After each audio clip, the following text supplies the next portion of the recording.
First of all, I want to explain what is angina. Angina generally occurs when there is increased oxygen demand or a decrease blood supply to the heart.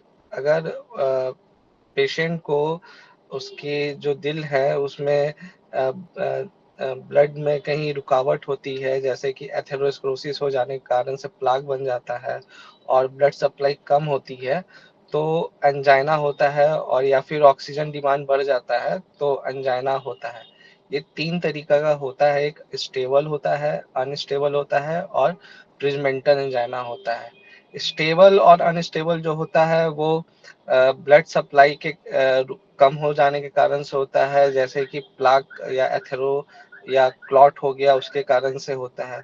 या प्रिजमेंटल angina जो होता है वो आपका वेजोस्पास्टिक spasm के कारण से होता है।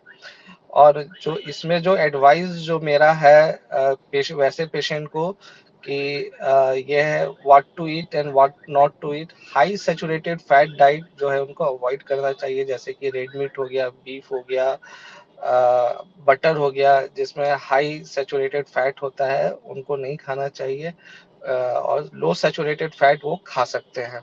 लो सॉल्ट डाइट होना चाहिए।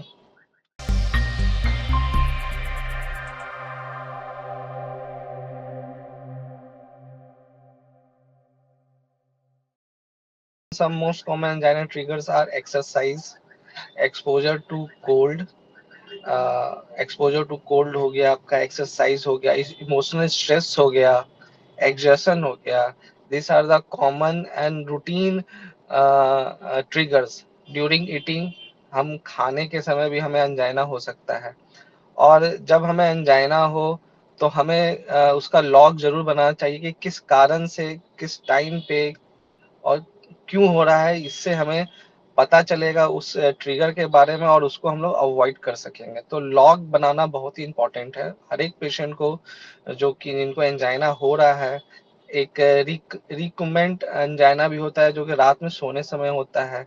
तो लॉग से हम लोग उसको प्रेसिपिटेटिंग जो ट्रिगर है उसको अवॉइड कर सकते हैं।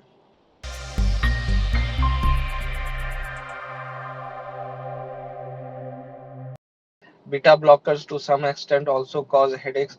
सो द अगर किसी पेशेंट को, अगर वो जैसे कि नाइट्रोग्लिसरीन ले रहे हैं कैल्शियम, तो generally we lower the dose the of that drugs, and if still the drug is persisting, then we hold that drug for few days, then after that we restart that drug.